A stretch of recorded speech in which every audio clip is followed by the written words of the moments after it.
안녕하십니까, 노선호입니다. 4월 19일 화요일입니다. 오늘은 반가운 반도체 관련주들의 강세 속에서 상당히 좀 기분 좋은 상승이 나왔습니다. 오늘 시장, 미국 시장 마감 시황부터 살펴보고 오도록 하겠습니다. 미국 시장은 소폭 하락을 했습니다. 연준의 공격적인 긴축 우려 속에 국채금리의 급등, 그리고 또 글로벌 경기 둔화의 우려 등이 좀 작용을 했는데요. 그럼에도 불구하고 낙폭이 크진 않았습니다. 나스닥 지수가 0.14% 정도 하락을 했고, 다우존스는 0.11%, 그리고 S&P 500 지수는 0.02% 정도 이렇게 하락을 하면서 약보합권 정도로 좀 마감을 했다는 점이 특징적이었습니다. 미국의 소비자 물가 지수 상승률이 40여 년 만에 최고치를 경신하는 등 이런 부분들이 연준의 공격적인 긴축에 대한 좀 우려가 지속이 됐고요. 또 미국의 10년물 국채금리가 장중 한때 2.88% 선을 넘어서면서 2018년 12월 이후 최고치를 기록하는 이런 모습을 보였지만, 시장은 그럼에도 불구하고 나름대로 좀 안정적인 모습을 보였다, 이렇게 말씀드릴 수가 있겠습니다. 세계은행 같은 경우가 러시아와 우크라이나 사태 등으로 인해서 올해 글로벌 경제 성장률 전망치를 기존의 4.1%에서 3.2%로 수정하는 부분, 이런 부분들도 뭐 시장에 분명 악재라면 악재일 텐데요.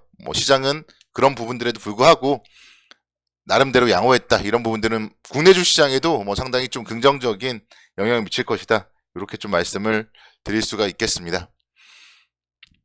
오늘 국내 주시장은 앞서서도 잠깐 언급드렸듯이 반도체 관련주들이 시장을 이끌어줬다는 점이 상당히 특징적이었고, 수급적으로 살펴본다면은 외국인들이 오랜만에 그래도 좀 순매수로 전환을 해줬다는 점에 의의를 부여해볼 수가 있겠습니다. 물론 매수폭 자체가 많지는 않았기 때문에 내일도 추가적으로 살펴는 봐야 될 것 같아요. 그렇지만 외국인들이 지금 상당히 공격적인 매도를 하다가 어제도 매도를 1,000억 원대 이내로 줄였고요. 오늘은 316억 원대 외국인들의 순매수 전환을 했다. 이런 부분들에 좀 긍정적 관점으로 접근을 해봐야 되겠습니다. 그리고 제가 좀 더 고무적으로 보는 건요, 지금 정말 개인 투자자들의 심리가 상당히 좀 불안한 것 같아요. 워낙 요즘에 안 좋은 악재들만 나오다 보니까, 앞서서 미국 시장에서도 악재들만 있었지만 잘 버텼다는 부분, 이런 부분들을 살펴봤을 때 악재들이 많잖아요. 그러다 보니까 개인 투자자들 심리가 상당히 좀 불안한 것 같아요. 그런 게 오히려 주식시장에는 더 긍정적이지 않을까, 이렇게 말씀드릴 수가 있겠습니다. 시장이 지금 조금만 상승을 해도 이러다가 폭락한다, 폭락할 때 사야지, 이러면서 막 주식을 매도하고 싶은 욕구가 커지고 있고, 또 실제로 개인 투자자들의 그런 심리가 좀 상당히 눈에 많이 보입니다. 그래서 제가 봤을 때는 시장은 오히려 그런 부분들을 뒤로 한 채 좀 2800포인트대 정도까지는 충분히 반등이 가능하지 않을까, 이렇게 좀 말씀을 드릴 수가 있겠습니다. 이런 얘기가 얼마나 와닿을지는 모르겠지만, 우리가 하늘에서 비가 내리려면은 먼저 구름이 있어야지 비가 내리는 거잖아요. 날씨가 햇볕이 쨍쨍할 때 비가 내리는 경우는 거의 없습니다. 아주 가끔씩 있지만, 그럴 때는 정말 조금씩 내리는 거고요. 그래서 먹구름이 생겨야지 비가 내린다. 그런 관점에서 본다면은 주식시장에 지금 알려진 악재가 아니라 새로운 악재가 나와서 하락을 한다면 모를까, 현재의 상황에서는 좀 추가적인 하락할 이유나 이런 부분들을 찾기는 어렵다, 이렇게 좀 말씀드릴 수가 있겠습니다. 박스권 정도 움직임을 보일 수는 있겠지만 추세적으로 하락을 할 그런 요인 자체는 없다. 그렇기 때문에 시장에 대해서는 좀 긍정적인 관점으로 접근이 가능하다, 이렇게 말씀을 드릴 수가 있겠습니다. 업종별, 종목별로 보더라도요, 오늘도 보면은 상당히 좀 강세 업종을 보이는 업종이 많았어요. 그래서 그만큼 시장에 지금 가격 메리트가 있는 종목들, 업종들이 많다, 이런 점도 좀 투자에 긍정적인 포인트가 아닐까, 그렇게 생각이 들고요. 성장주보다 가치주가 유리하다, 그런 얘기 사실 최근에 가장 많이 듣는 이야기 중에 하나인데, 성장주들이 그렇다고 또 안 가는 건 아니에요. 반도체 관련주들도 오늘 움직이고 이러는 거 보면은 이거는 성장주와 가치주의 문제가 아니라 전반적으로 증시의 종목들의 문제입니다. 그래서 좋은 종목들을 계속적으로 좀 투자한다, 그런 관점에서 본다면은 긍정적인 관점으로 접근이 가능하겠다, 이렇게 말씀을 드릴 수가 있겠습니다. 오늘 정말 반가운 거는요, 반도체 관련주들의 강세였습니다.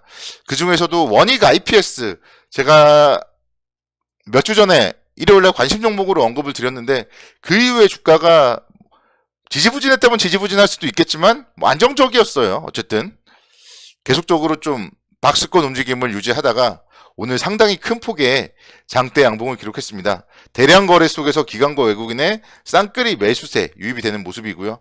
이런 모습이라면 사실 뭐 단기 급등에 따른 조정을 받을 수도 있겠지만 한 39,000원대 121선 이 정도까지는 조정 시에 오히려 좀 뭐 담아 봐도 좋지 않을까 이렇게 말씀드릴 수가 있겠습니다. 충분히 뭐 한 45,000원대 이상까지는 한 차례 정도 올라갈 가능성이 더 많겠다 이렇게 말씀을 드릴 수가 있겠고, 삼성전자 같은 경우는 조금 윗꼬리가 아쉬웠어요. 윗꼬리가 좀 아쉬웠는데 오늘 장중에 그래도 1.9%대까지 강세를 보이면서 68,000원대까지 움직임을 보였다는 얘기는 삼성전자도 이제 어제의 양봉 그리고 오늘의 양봉을 보면은 뭔가 정말 올라가고 싶다 이런 거를 보여주지 않나 이렇게 말씀을 드릴 수가 있겠습니다.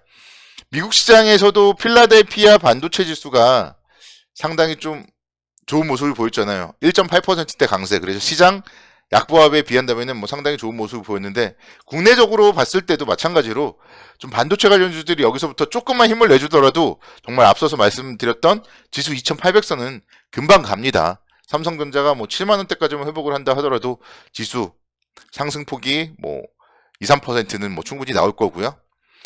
SK 하이닉스 역시 뭐 본다면요, 오늘 3%대 강세를 기록하면서 장대 양봉을 기록했어요. 그래서 박스권을 살짝 깼지만 다시 또 박스권을 회복을 하고 이런 모습이라면은 충분히 12만원대 정도까지는 움직일 가능성이 있다 이렇게 말씀드릴 수가 있겠습니다.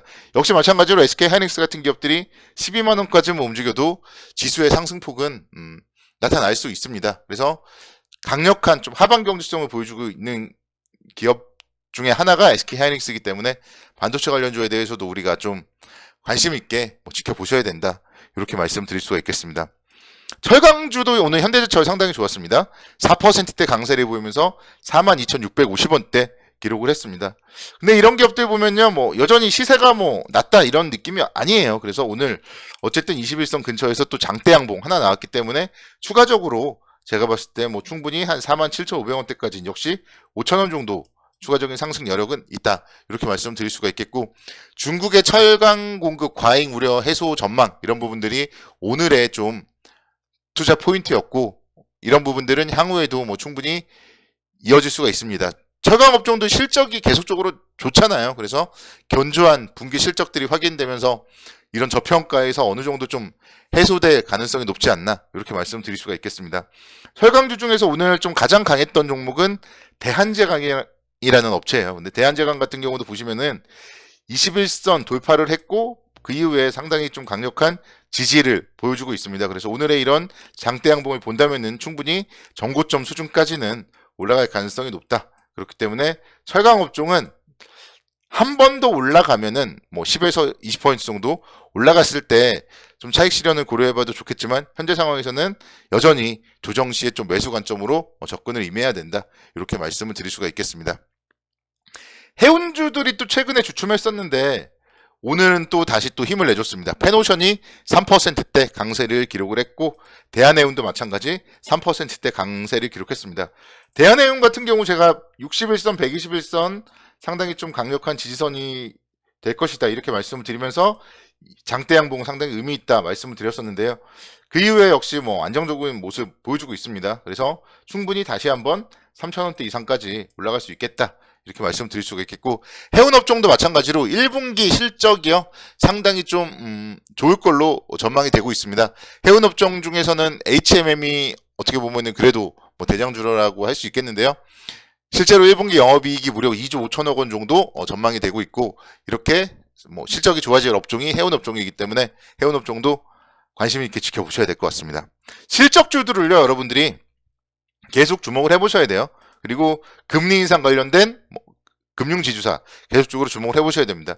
우리금융지주도 역시 오늘 뭐 상당히 큰 폭의 상승을 했어요. 그래서 금융지주사들이 21선까지 오면은 일단은 조정 시에는 좀 담아줘야 된다. 다시 한번 말씀드리겠습니다. 미국의 국채 수익률 상승세 이런 부분들은 쉽게 끝나지 않을 거니까요. 미국의 금융지주사들 관심 있게 지켜보자 이렇게 말씀드립니다. 감사합니다.